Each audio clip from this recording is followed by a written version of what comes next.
exactly. Yep. Time of month is definitely one. Women's thing. Yep. Yeah. The time of the month. My thing. So in France, we have another one that's called my aunt. My aunt. So I don't know. What for office? Monthly visitor. Rainy days. Yes, I love this. Red Robot or Madame Red. Love that. Where is that? Which country is that from? I like that. That's really cool. Okay. That's super nice. Okay, great. Thank you. So, I have selected a few and now I add to my list now. Those are some code words that we use, right? Like we also say Bloody Mary, Lady Times, the Blob. I think that's in the UK. They use that, but Code Red, just my cycle, Red Dot, Lady Visitor, Monthly Friend, Time of the Month, as you say, Aunt Flo, Shark Week, Red Army. So there's really a lot, and it's very cultural. It really depends on which country you're from. And so I try to make a little selection here, but now I can add some of the ones that you shared as well. So, why do we use code words and why do we have so many code words for this? So, there's a variety of reasons of why we have such a stigma around periods. So, the first one is what we just started talking about earlier, which is, well, it's taboo, right? Talking about periods is a lot more difficult than talking about any other body pain or body issues, which is, as we said, breaking a leg or having a headache or something. It is culturally very taboo, and that we will talk in a minute about the myth and the facts that we have around periods as well. One of the thing as well is in many cultures, in most cultures, it's been associated with some form of shame. Women have grown up for years with a feeling that it's something that needs to be hidden, that is a little bit embarrassing, and that it's not really something you want to talk about. And again, it might be culture, it might depend. The reason I put sexism and racism, I think those are really, really important because periods have been used both sexism and racism in the sense that it has been a way used against minorities and against women to silence them. So if you have a strong woman who stands up and talks about big issues, let's say it's political issues, it's who tries to talk about things, if people agree with her and they cannot have a counter argument which makes sense, they would just say, oh, she doesn't know what she talks about, she has her period. And that is whether it's a woman from a minority or whether it's a woman that will talk about it. It's such an easy and quick way to basically shut her up, and that's been used a lot of times to say, oh, she has a period, we cannot trust her. So I think those are really key arguments in there. Then more globally, as we talked about, we also use code words because there's a lack of education about periods in general. So why is a lack of education? Because it's tied to shame, and it's not something that's taught really in schools. Again, I'm sure it's different in each country that you come from, but when I grew up, we never talked about it. We covered it a little bit in a class, but it was always linked to reproduction. It was never linked to simply the fact of having periods. What does it mean physically, emotionally, all the details around it. It was always only linked to reproduction, which was very limited because then it limits the conversation you can have about periods when you only link it to reproduction. And finally, a general lack of knowledge about what is a period, how long it lasts. When I do workshops in the local schools, and there's no shame about this, but when I do the workshop and I ask the boys, I say, how long does a period last? It's very often that they have no idea. Many of them say, oh, it lasts a month, and it's fine. I'm not mocking the answers. It's absolutely fine not to know. It shows how little knowledge a lot of people still have about periods. So usually when we have a lack of knowledge about something, anything, it's easier to use code words and to not speak about it openly. So that is, I think it's important when we do workshop to acknowledge there is a lack of understanding and a lack of conversations about it, which further understanding, and that's why we are often we find it more difficult to talk about. I'm just going to check on the chat if there's any questions or anything. Okay, I'll keep going then. Okay, I would love you to think about for a minute, what period myth have you heard of? Uh, anything. You can put them on the chat. You can take the mic if there's any people you have had in that you hear about in your workshops or in your community or in school, that you, or anyone just that you know about that you want to share. I'll give you all a minute. Just contribute in the chat or by speaking.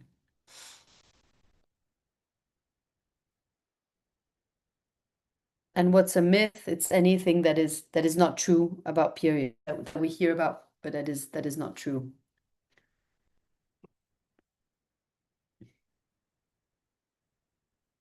Piers, that you don't cook when you're on your period. Yes, thank you, Abundance. That's really great. And you know, in Italy, people actually say that women should never make a mayonnaise when they are on their periods because the mayonnaise would not be good. So it's quite interesting, the myth. Yeah. Anything else? Piers should be talked about. It's a personal thing. Yep, absolutely. I'm going to cover that in a minute because that's a really, when you appear, do not pick up plugged vegetable. They would, oh wow, I've never heard that one, Stella. Thank you for sharing. That's that's a great one.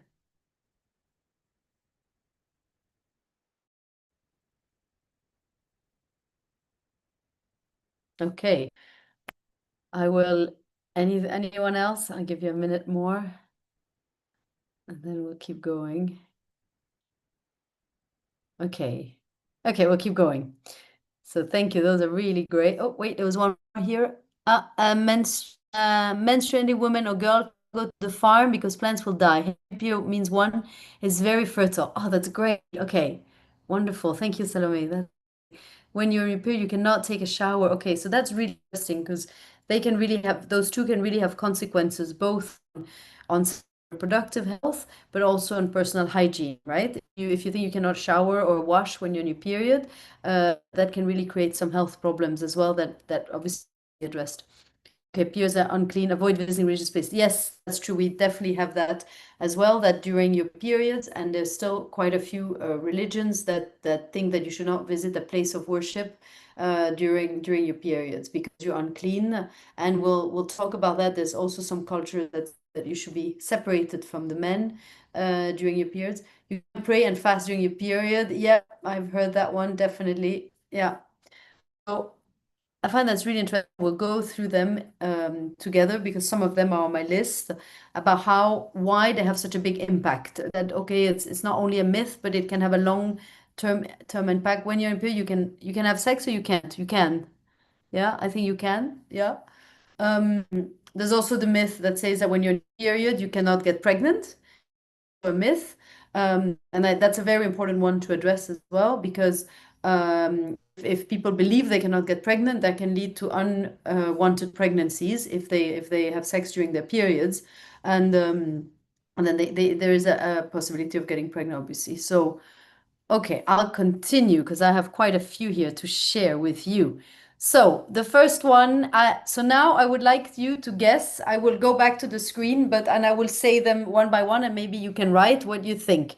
So if you can decide on the chat, you can just write quickly whether it's a myth, so something untrue, or whether it's a fact. So the first one is periods make you dirty or impure. What's your opinion? Myth or fact? Periods make you dirty or impure? Don't know if there's a, yeah. Myth. Yeah, great. Okay, super. Yeah, it's a myth. Periods, menstrual blood is simply, as we talked about, blood and tissue leaving the uterus, right? So there's nothing dirty about that. And when we talk about periods as being dirty, it fuels the stigma and the shame as well. If people on their period think that it's that they're dirty, they would feel more shame about their periods. So of course, hygiene and washing yourself and so on is really important, but it's also important to remind the participants and the menstruators that menstruation is obviously a healthy and especially a natural process and an essential process in our society. The next one, both boys and girls need to learn about periods. What do you think? Yeah, fact. Yes, absolutely. It's a fact. Both boys and girls need to learn about period. That's really important because even for people who don't have their periods, we know that when boys also learn about periods, it decreases the stigma about periods and also then the teasing about it decreases, and there'll be less teasing. And most importantly, that what we do in our workshops a lot when we do it with boys is we try to teach them how they can be allies. Instead of mocking the girls or making jokes about it, we try to teach them how they can be a good ally, by helping them, or if they see maybe they have a leak or something, how they can help instead of telling all their friends and so on. Um, and I think also we all benefit from having a better understanding about how our body works, and that also fosters more empathy and gender equality. So, okay, the next one is women who menstruate should be kept away from men. What do you think? Yes, the third is a myth. Yes, great. Thank you. Yes, it's a myth. Amazing. And why is this one important? I find this one is really important because as we now have seen that periods, they're not dirty or impure, but if we believe that we should keep women away from men, that is encourage again the stigma. And also what is important is when women are separate, it will prevent them from participating in the public and the cultural life of their and the political life of their country. If they cannot go to a meeting, if they cannot go to a religious place during the time of their period, it will prevent them from participating openly. Also maybe a school meeting or something like this. So that's also something that's quite important. Okay, what about this one? Talking openly about sexual and reproductive health encourages young people to have sex earlier. Myth or fact? Talking openly about sexual and reproductive health encourages young people to have sex earlier. Myth or fact? Yes, it's a myth. Exactly. Absolutely. Because all the research actually shows the opposite. The more young people have of accurate information, the more they will delay the sexual activity and also make healthier choices. While we know that, for example, when there's a lot of silence and stigma about it, then that increases the risk not only of engaging in sex very early, but also in engaging in unproductive sex. Okay, let's move on. Is it normal for some people to feel pain or discomfort during menstruation? It's normal for some people to feel pain, and that reminds me of the Mentimeter. Is it normal to feel pain or discomfort during your period? Yeah, fact, fact. Yes. Great. So yes. So this one, I always spend a lot of time talking about it with the young students about the pain and the discomfort. So yes, it's normal to have some pain. Some people might feel nothing, but yes, it's normal to have pain. But if you have so much pain that you cannot get out of bed, that you cannot do a little walk, that you cannot go to school or go to work every month, then it's really important to see a health professional or a nurse to talk about it. Because and I tell this a lot to young girls. I spend a lot of time on this because they all say, yes, it's normal to have a lot of pain. But if it's too much pain, then it can be a symptom of a disease called endometriosis, where the uterus lining doesn't shed properly. And it takes a long time for women to be diagnosed with it because there's a disregard of this issue, I would say, or of this disease. And so a lot of women are misdiagnosed or diagnosed too late because they don't dare to talk about it. So if you have so much pain that you cannot get out of bed, you cannot exercise, it's and also if the blood is so abandoned that you need to change your pad like every 2 hours, it's really good to see a doctor or a nurse to talk about it, because massive pain is definitely not normal. Okay, I have two more. Using contraception makes women permanently infertile. True or myth or fact? Using contraception makes women permanently infertile. Yes, it's a myth. Yes. So that's definitely a myth. That is one that really needs to be addressed as well, because if we believe that it makes women permanently infertile, it might discourage women and men and couples to use contraception when they want to, and then obviously that discourages safe contraception and prevention. So that's also an important myth to address. Okay, last one. Periods are a natural and healthy part of growing up. What do you think?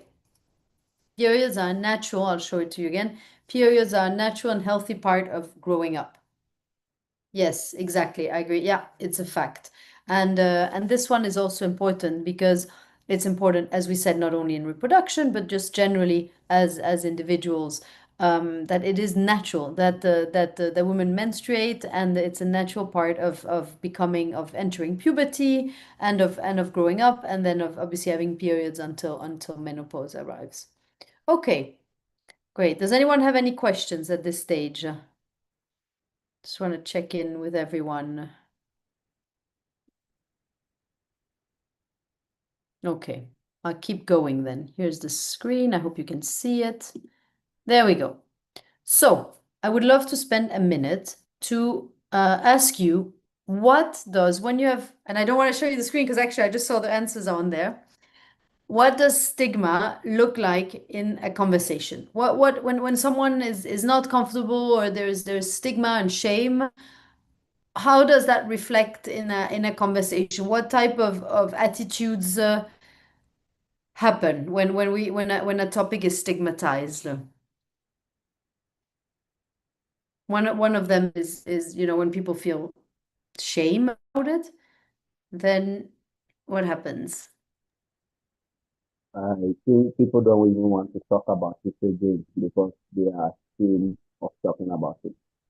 Yes, exactly. People don't want to talk about it. Exactly. So that's one, exactly. So silence, basically. So when people are really uncomfortable and they feel shame, they also shut down sometimes. There's complete silence. They don't want to address it. Absolutely. Anything else?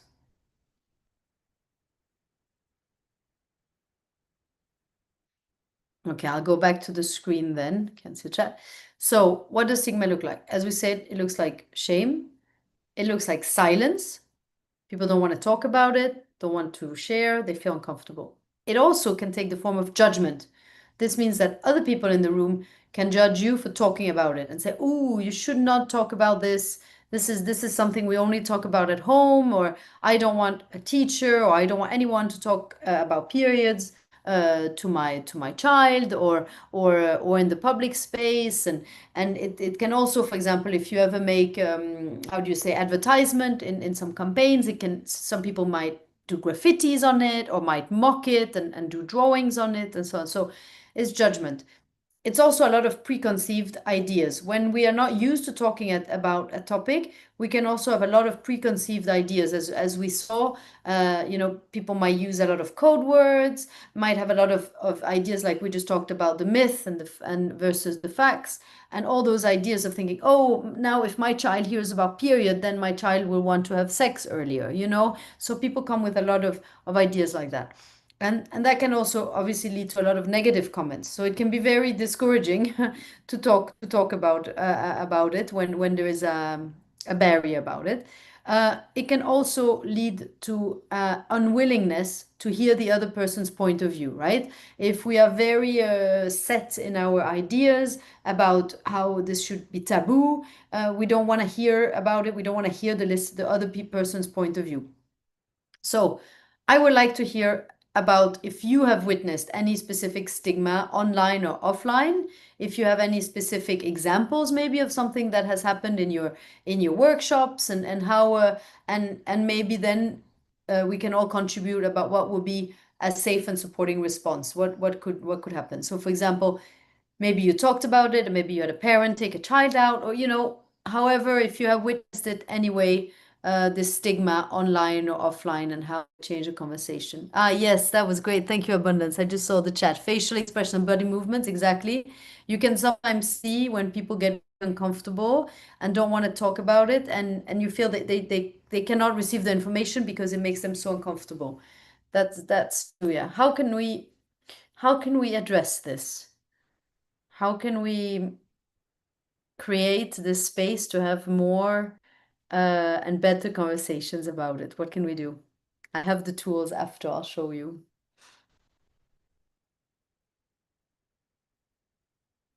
Maybe we can ask them questions or, okay. I'll go on to the tools then, also because time is going so quickly. Okay. Then I want to share some tools and some commitments that we can do together. And again, I'm happy to share that if you're not able to take notes, I can always send you this. So what can we do? Practical ideas as mentor leaders. use inclusive language so people feel welcome in the room. This is quite general. In the next slide, I will share specific ones for periods. Acknowledge and validate feelings. That's one thing we can start by doing, is to acknowledge why that someone feels uncomfortable. And as we saw earlier, it's normal to feel uncomfortable when talking about periods, because many of us have grown up with a lot of shame and stigma around periods. So it's quite common that it's uncomfortable to talk about it. And if we acknowledge that, we can make the other people feel more comfortable by saying, I know I come from the same space, we didn't talk about periods in my home either when I was growing up. How can we change this together? Also, how can we correct the myth respectfully by having, productive conversations instead of how do you say, confrontational conversations about the myth, and maybe sharing some facts that we know.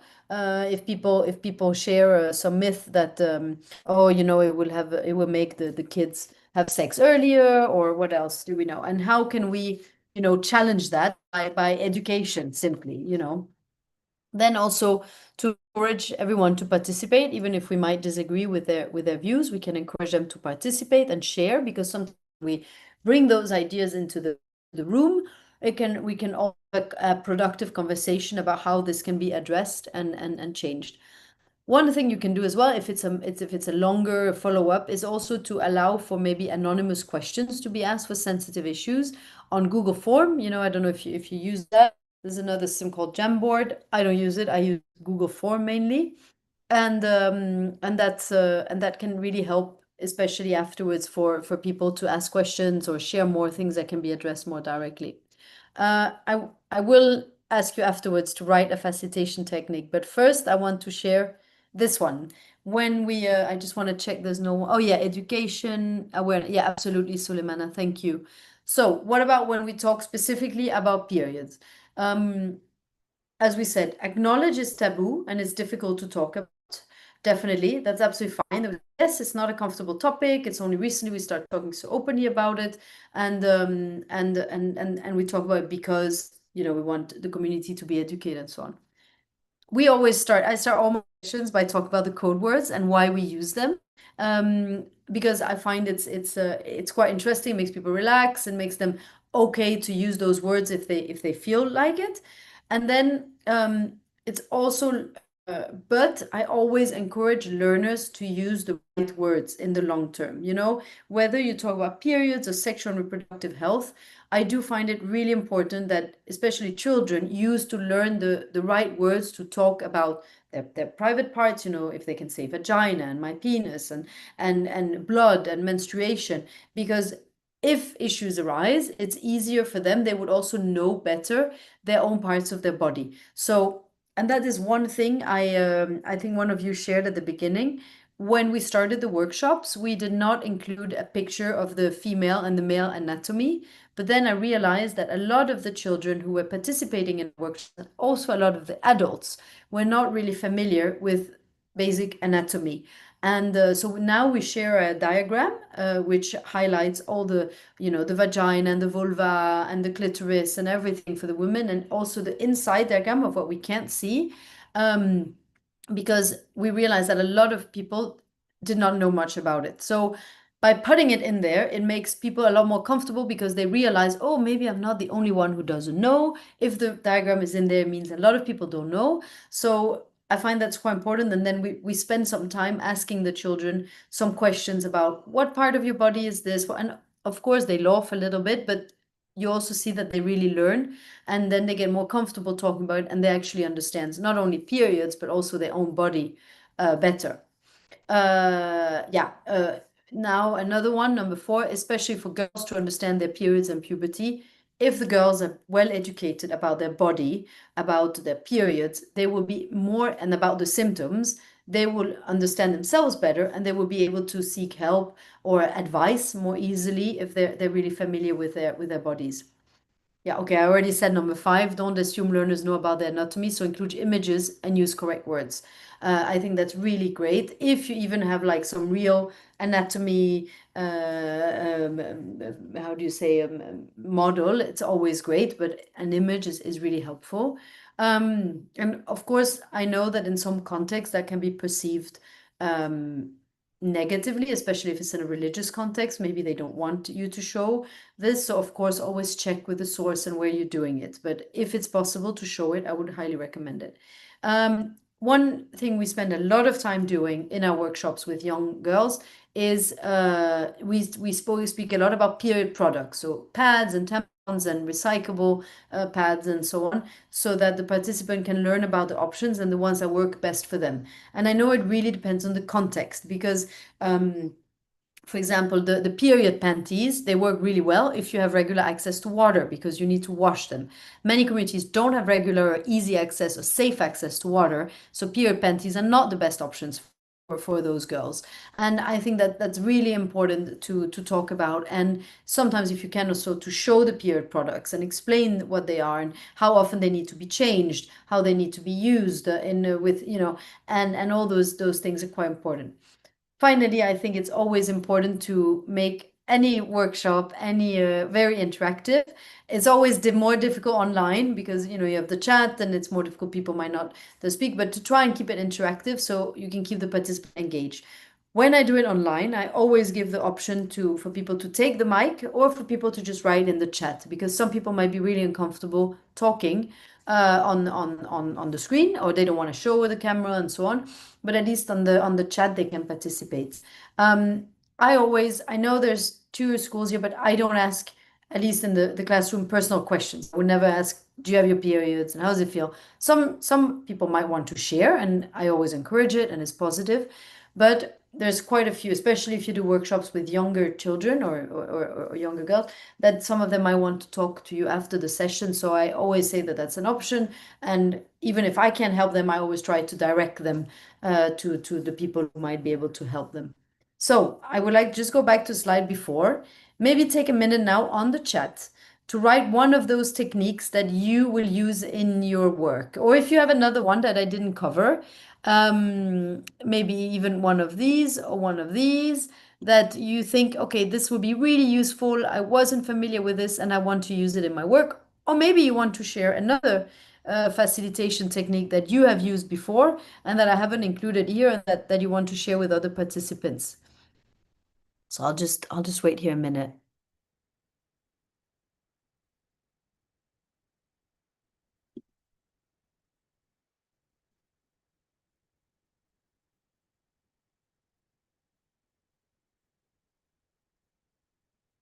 There you go. Okay. Anyone? Which one? Okay, I'll share the screen again and contribute. If there's anyone you particularly liked or that you didn't know and that you want to use, I'll leave the screen here open.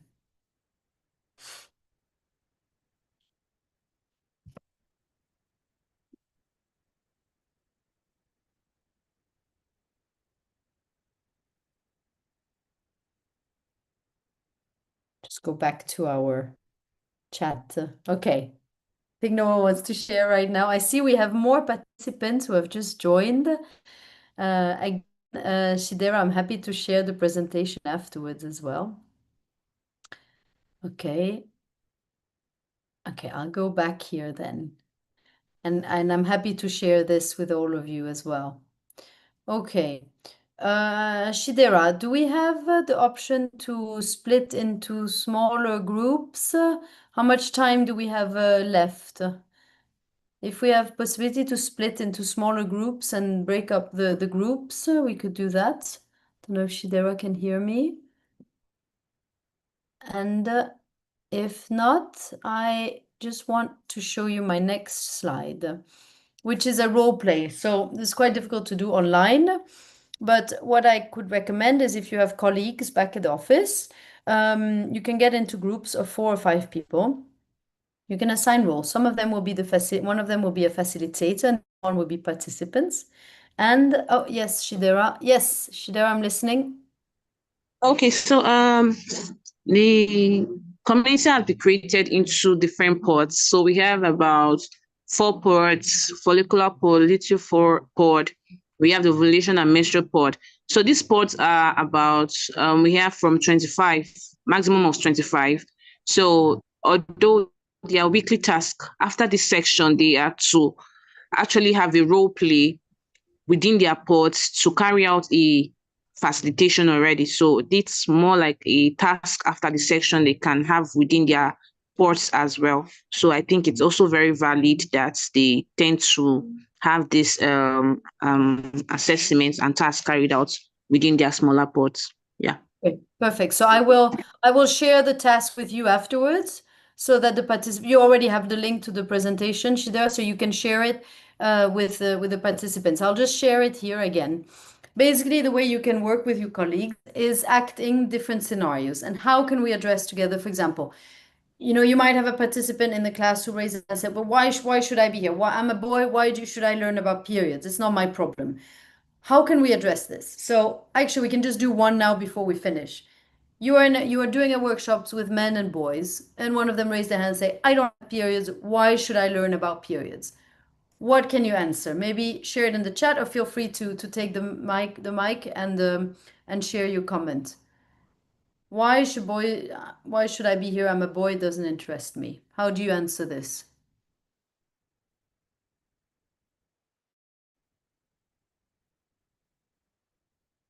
I wait in the chat or in the mic. Feel free to take the.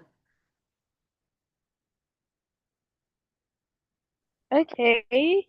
Good afternoon, Ma. Are you hearing me?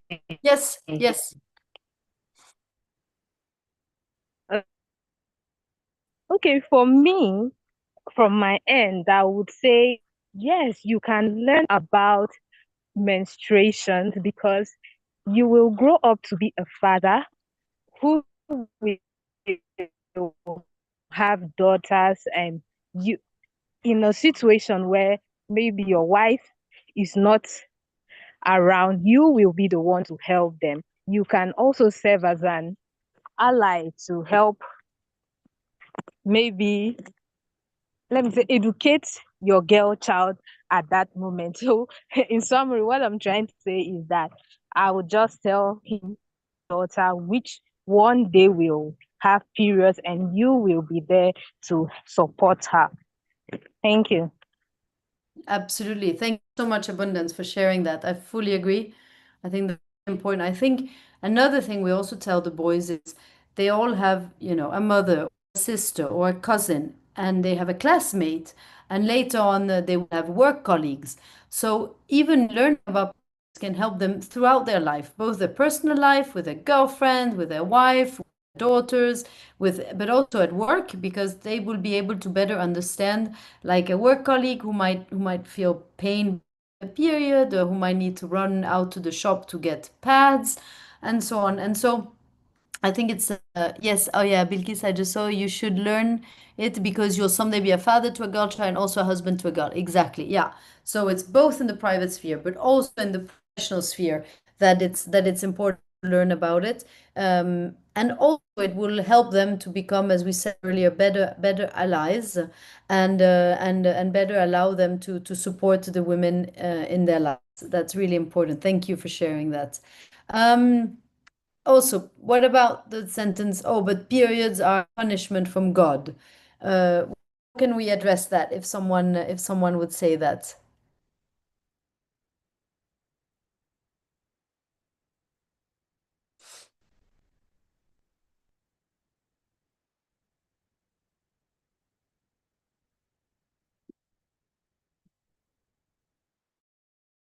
If you hear someone say in your workshop, oh, but periods are just a punishment, it's just a bad thing that happens. Is there a way we can address this? What can we tell them?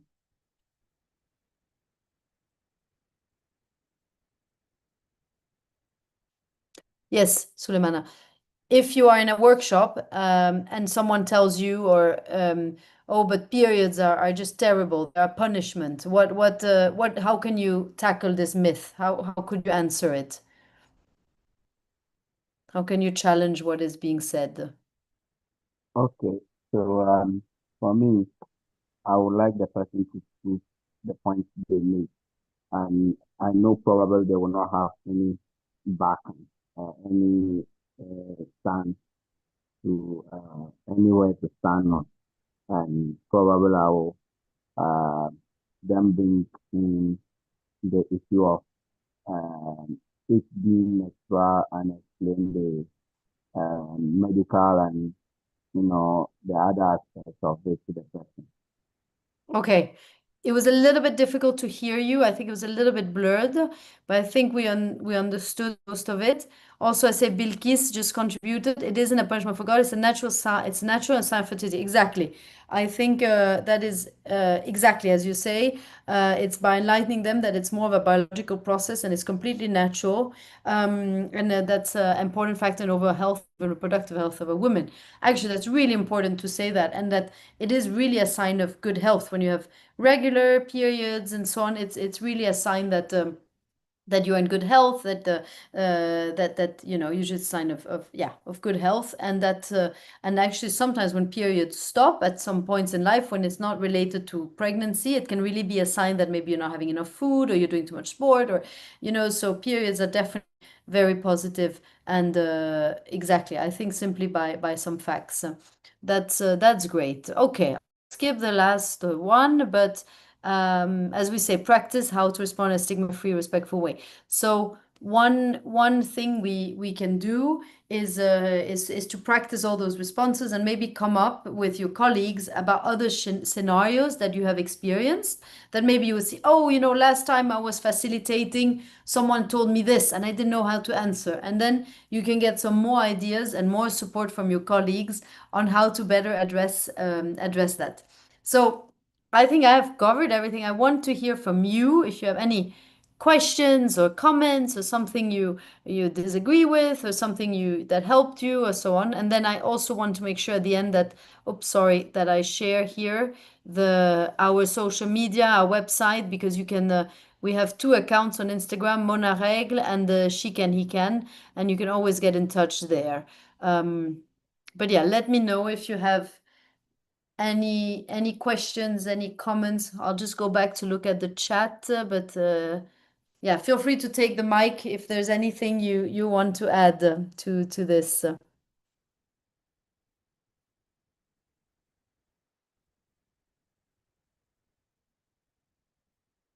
Go back here.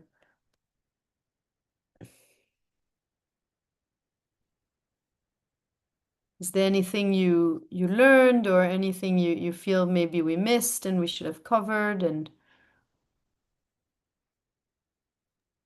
Okay, so we have some comments on the chatbots. Damilola was saying that yes, by enlightening them, it's more of a biological process as an important factor in the overall health and even reproductive health of a woman. So I would also want to add to the conversation as well. So recently because I think over time I've had this thing when I had my period first. So the first one I heard was I was becoming a woman. And I think that things to me because I felt like I'm still young. Yes, I was 11. Yes, I was 11 at that time. But telling me at that age that I was becoming a woman felt like a heavy thing to carry at that time, right? So recently I came across an information that said if I decide to have a child and birth a girl, when she gets her first period, I won't tell her she's not a woman because she's still a child. Her body is changing and developing is a better phrase. So I think maybe doing our facilitation rather than using the word woman for young children who are still in their teenage age, using woman could feel so unwelcoming because for me, I think it was very unwelcoming. And seeing that after so many years at this time, felt like a lot of people had the same mindset, same resonation with me. So because I think we're all kids, right? We are all trying to grow, and some all of a sudden, accidentally, you saw your first period. So bringing up the issue of you're now becoming a woman, or this is a sign that you'll soon get you're fertile. You can tell that yes, it's more like a sign of reproduction. But another word again they use here in Nigeria is this is more like it's preparing you for marriage right at 10 to 11 years. So I think these things, it's more like a giving a young child a responsibility she's not ready for, rather than finding a should I say, a mild way of welcoming her into reproduction. Then at each stage, we have different way of approaching this study, and maybe also to even reduce the way that parents have this misconception that when you expose the education to them at an early stage, you are exposing them to should I say, getting into sexual activities at a very early time. So this should be like a better way, finding the right way to teach younger children of different categories so that it gets to them without even having to expose the whole thing. But it just like, I don't know, but I'm just saying that it should be in step, into should be in category, knowing what to teach this category of young girls to teenagers to adults. They should all just be different. So that's just my contribution to the conversation today. And I don't know who else want to share something. Please feel free to share. You can actually use the emoji to indicate, and you're free to share, please, because this is something that we are doing every day. We're out there at the advocacy ground. We don't know what to do. You don't know how to pass the message. You see many children scared. You see their eye. And I know that I've carried out so many projects. And when you see their eye, most times they feel so scared that even the next person beside them is like, they just want me to show that, I hope this person is not hearing my problem. I hope I'm not going to spill out the fact that I'm already on my period. Just let's share, let's have this conversation here before you have the other conversation in your parts. Thank you. Thank you, Shida. I think that's a very great comment. Also, the fact of becoming a woman, I fully agree. That's also something that we hear a lot, and it puts a huge pressure on the young girls. It's already a hassle and a pain enough to get the periods, and especially now girls are getting their period earlier and earlier. So to be classified as a woman just because you have your period is really challenging. It also goes to stereotypes and the fact that then you can be up for marriage and having children, and while they're way too young to think about that. So I think it's really important to address that. Yeah, Salome, go ahead. I see you raised your hand. Hello, everyone. Hello. Thank you so much, Thompson, for your presentation and your insights. I really appreciate them, and I'm glad that you touched on so many important things that we, as people who are trying to end period poverty, find very challenging, especially when we're dealing with rural areas where there's not much of development. There's a lot of stereotypes and stigma still. So I'm very thankful for the session that we have. So just a contribution, and this is from also like Chidera. It's from my personal experience.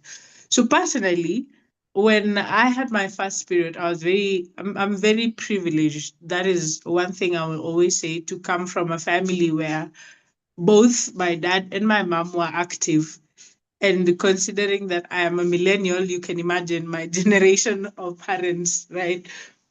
So they actually didn't mention anything to me about being a woman. They just told me my body was changing. It's part of me growing up.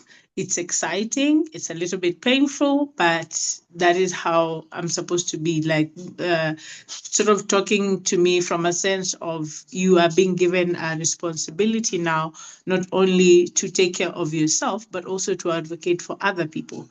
So I was privileged to have parents who made me, from the day I started my period, I always carried an extra pad for someone else who didn't have. That's nice. So as I grew up, it became something that is normal to me, but it's not normal to other people. So at school, when somebody had their period, I would be the first one to offer a pad, and they'll be like, "No, don't give it to me in class. Let's go to the toilet." And you see, so that is part of the journey to which I started my organization, Pink Peace Foundation.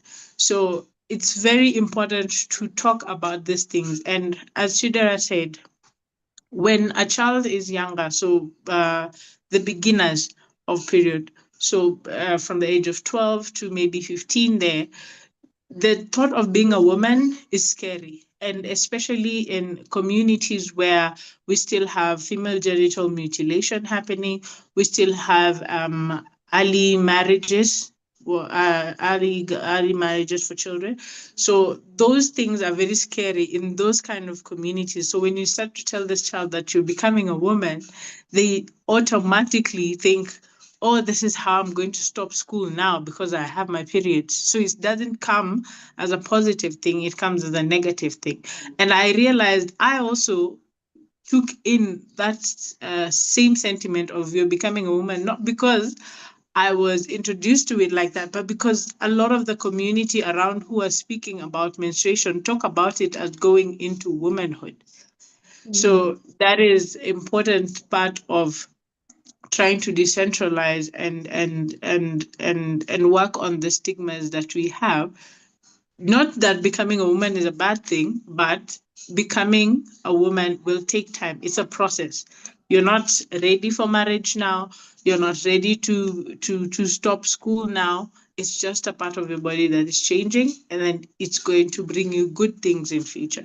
So I think that is part of a conversation also that we need to integrate while we are talking about menstruation to younger girls. Absolutely. Thank you. Thank you so much, Salome. I think that's a very important point that you're covering as well. I just saw in the chat that there was a question about from Tarsila.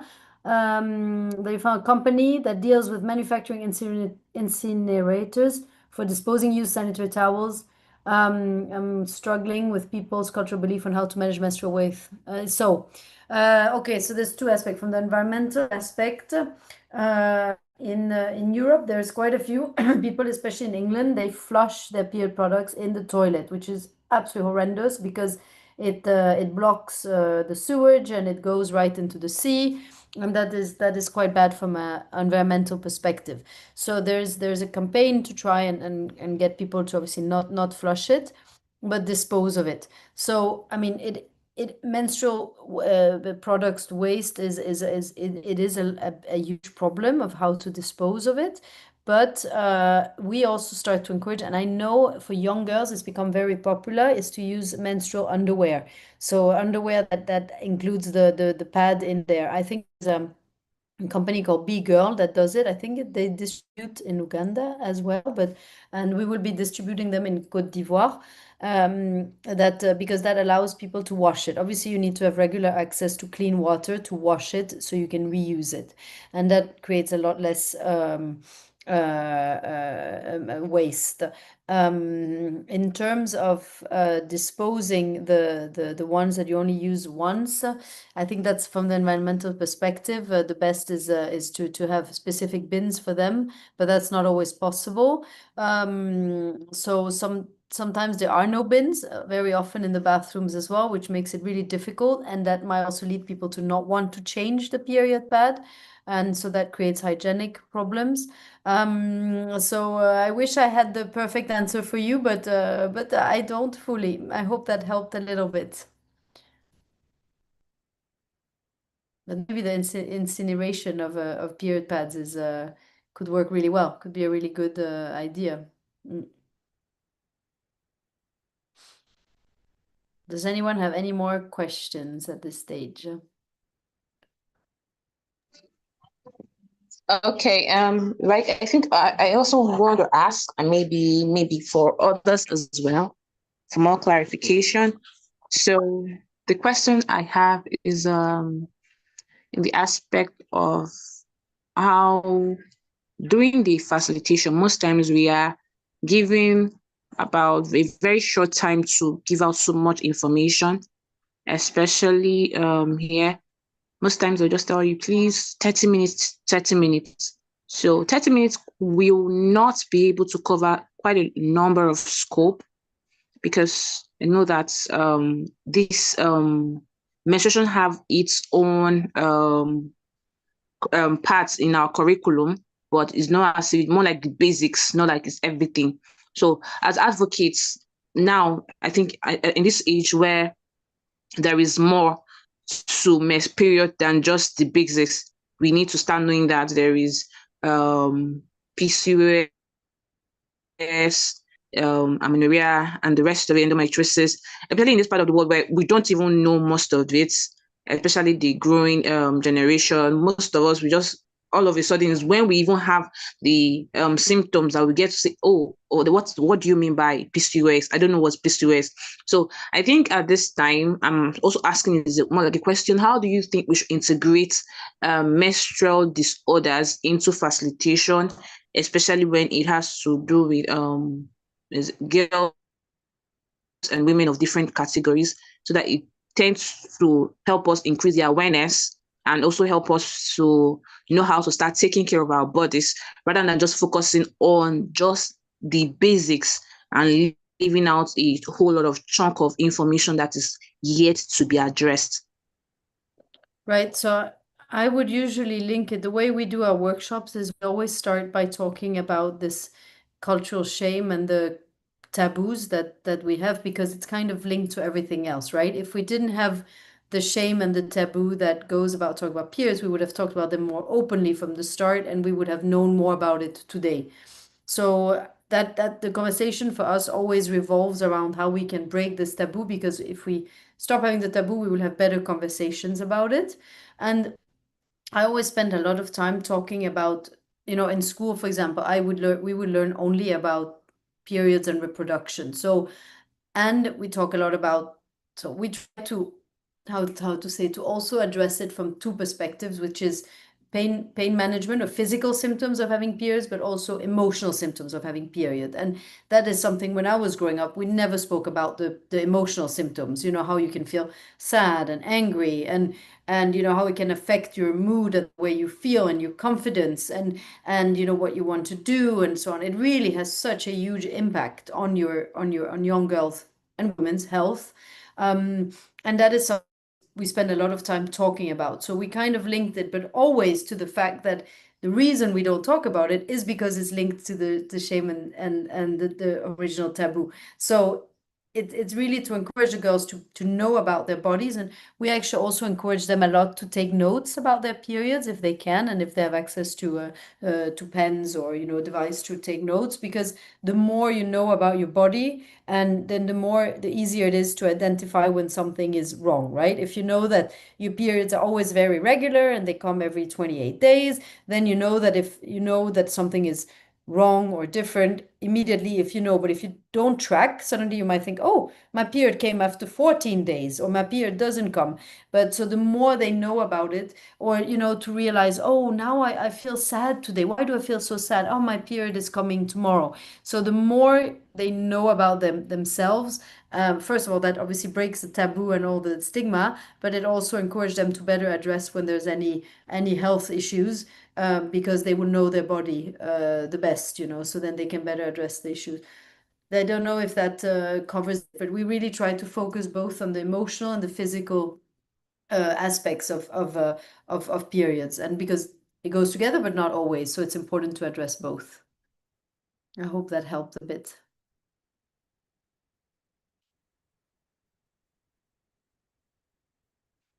Does anybody else want to contribute something? Okay, I think that answers the question. Yeah, I think that answered the question. It's also very thoughtful to integrate it in such a, it's almost aligning with everything you are already doing right from the start. So thank you very much for your response. So also, I would also want to also ask, do you think there are skills that you think every young leader, especially our menstrual leaders, should develop to actually effectively facilitate conversations that goes around period advocacy and WASH and SRHR? Do you think there are skills that are very necessary for us to pick up on our way to advocacy and facilitating workshops of this nature? Sorry, you mean how to, so I'm not sure I fully, you cut out a little bit, sorry. So how to encourage young people to attend the workshops? No, I'm not sure I understood fully, sorry. Okay, so the question is, there are skills, maybe there are skills public leaders or young leaders are supposed to develop, especially, okay, let's say from the start, I was not very much a very good public speaker. I found it very difficult to stand or to even converse. Maybe I had the fear of, oh, what's the crowd going to say? What's the crowd going to tell me? Will they tell me I'm not sufficient enough? Will they say I'm inadequate? So what do you think are the 3 skills that every young leader should develop to effectively facilitate conversations on menstruation, sexual and reproductive health? Oh, that's a difficult one because I think it's also related a lot to how you are as a personality. I used to find it really difficult to stand in front of people and do workshops. I find that one thing that is a key is when you know your topic really well, you're usually more comfortable talking about it when you really know what you're talking about, but also when you're prepared for a variety of questions. The more you're used to receiving some questions, the better you can tackle them because it can be really scary to receive a questions that you don't know how to answer. So I would say maybe practice, sorry, with the whether it's your boss or your colleagues and so on. I think one thing that's really important that many people make the mistake as well is to speak too fast. I know I definitely do that. If I'm a bit shy and I know that I'm the only one speaking, I speak too fast because you feel like maybe taking up too much space. So always to slow down and to take a break and to ask people to if they have questions or yeah, just to slow down. I think another thing is sometimes maybe also to use visual support. I think that can be really, really helpful, not only for the people who do the facilitation, but obviously for the people who watch, because it makes it more. I would definitely say not too much text, very little text, but just to keep it going, because some people who are listening to you, some people are they how do you say, they get the information by hearing, but other people are visual, right? So they need to have the visual support to better grasp what you're talking about. But I think the main thing is just practice. The more you practice and the more you know your topic, the easier it will get. I think also to maybe also sometimes ourselves to learn to be comfortable about the topic. It's not always easy for everyone to be very comfortable, and for leaders and menstrual leaders to be super comfortable talking about it. But I think again to familiarize yourself with that, and maybe also I would say to attend some workshops yourself to know, okay, what does that facilitator do well? What did I not like with that facilitator? And then, you can get some good ideas about how you can learn and inspire yourself to make your presentations even better. Does that answer your question? Ah, Yeah, it does, because one thing that stood out is being comfortable and being confident in your presentation. Because at times when you know that you're not very inadequate, so you know you're inadequate, and yes, and that's why you have the thought that, oh, maybe they'll think I'm inadequate. So you just have to be very adequate for the session you're preparing. yeah. Have everything planned, prepare over and over again. If you don't have to do a pre-presentation before that time, it's also very nice, so that once you get to the stage, it's something you are already very comfortable with. And yes, personalizing. Also, you talk about knowing yourself, you know your strengths, you know your weakness, try and find a way to find the balance around it, so that it will be very easy for you to run your facilitation, your workshops, and actually execute your projects easily, right? So I think that answers the question on that part. And I think last question I will want to ask is how do you think we should incorporate the use of digital tools and storytelling towards strengthening facilitation, especially when addressing taboos, stigma surrounding periods, hygiene, and reproductive health? Because with the rise of digital, we're in the digital world, yes, and there is an uprise about it. So how do you think we can actually incorporate digital tools and strengthening our storytelling approaches towards period facilitation? I think Did you get my question? yeah, of course. Yeah, I think digital tools are really important. I think if you can use them, it's great. I think sometimes I experience this a lot is I wouldn't rely too much on digital tools because sometimes the tech doesn't work.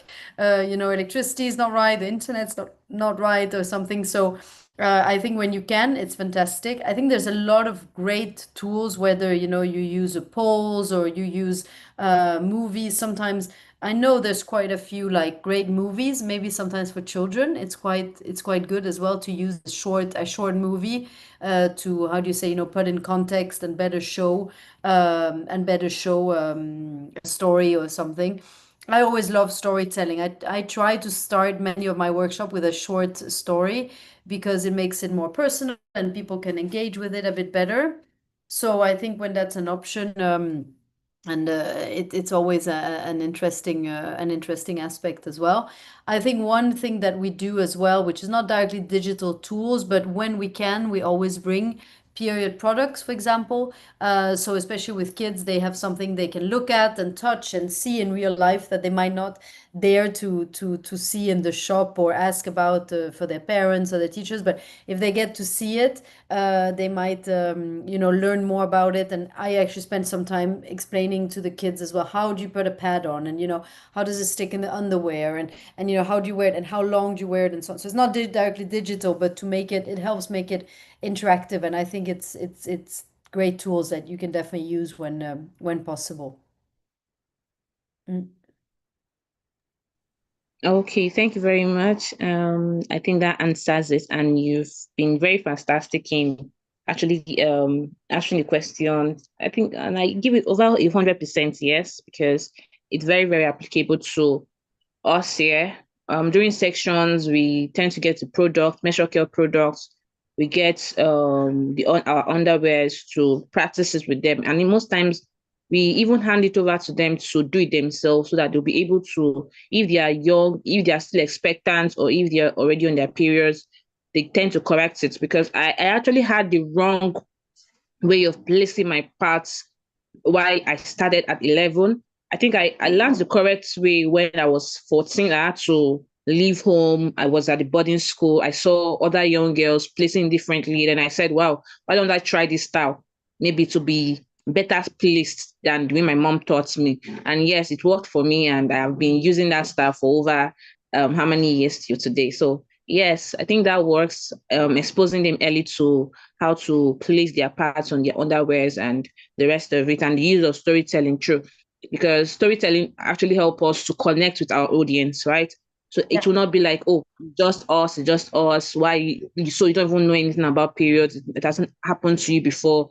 But when we're able to apply one or two questions, two stories from here and there, they tend to connect with you, and then they open up. If it's something they are trying to hide, they tend to open up and say, oh yes, I think she's in my shoes too. Let me also see mine. And that works. So thank you very much. So I wanted to ask the menstrual leaders, is there anyone who has question? You still have anything to clarify, or you have an observation, a plus you want to add to ensure that we have more beauty facilitation and workshop when we are on the field of advocacy? So maybe I'm calling names. Oh, Abigail, Abundance, Amiri, Atonia, Bishira, Chidima, Happy, Jennifer, Joyce, Lucy, Mary. Do you have question, additions, contribution? Teravat, do you have any question, contribution?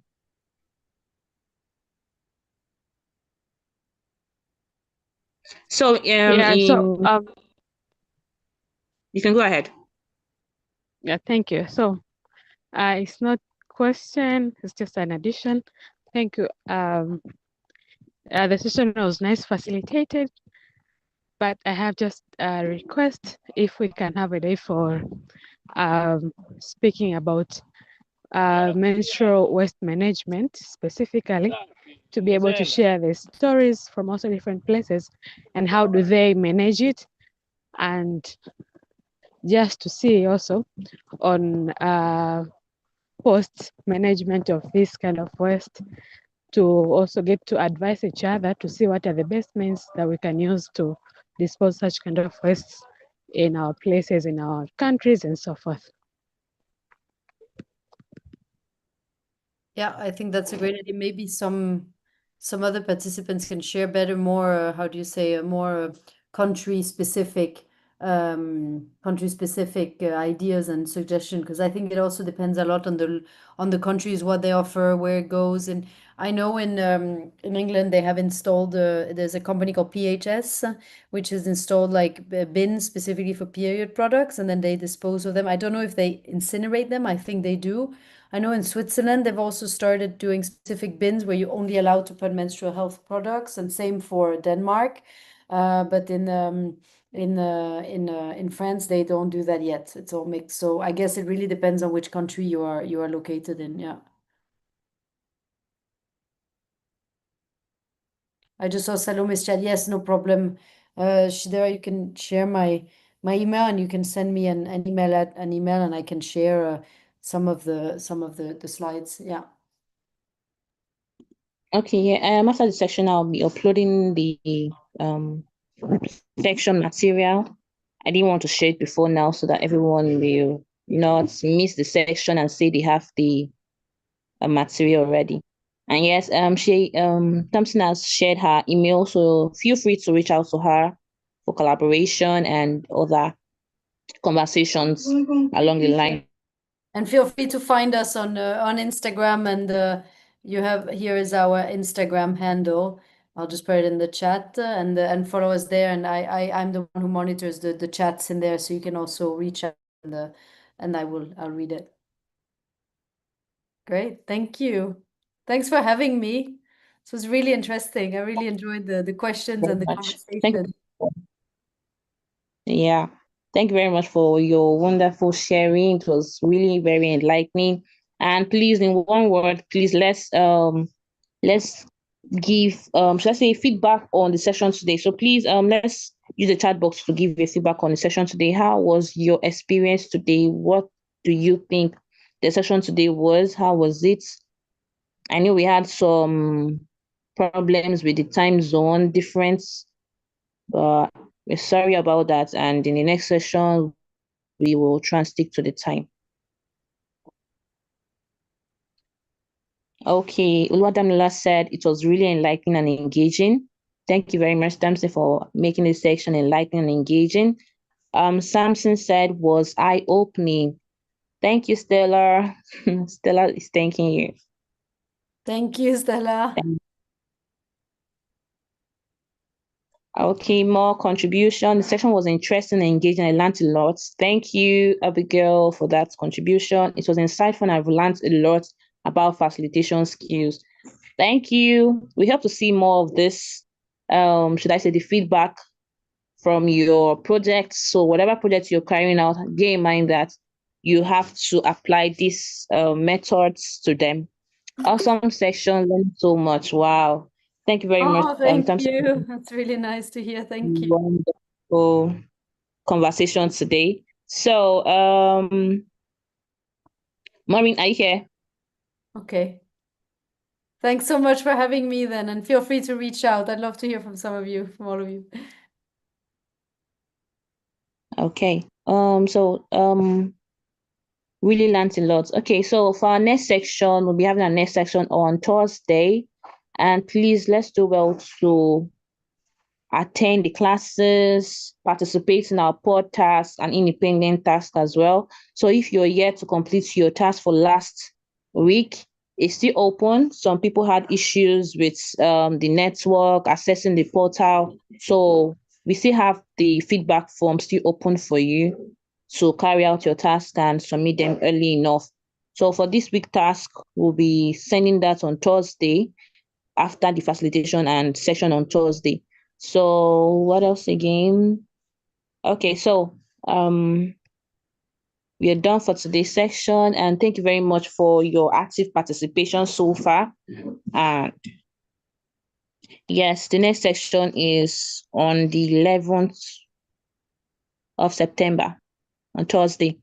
So we have the schedules already on the drive, which will be sent again today. So just go through your schedules and get to see when the next section is. We are supposed to have 2 sections today, but the facilitator was caught up with something. So we'll be adding that later before the week, after the whole sections, and so find a way to place it so it doesn't have to disrupt other people's section. So thank you very much for joining us today, Rebecca. Thank you. Bye. Thank you so much. Bye-bye. Bye.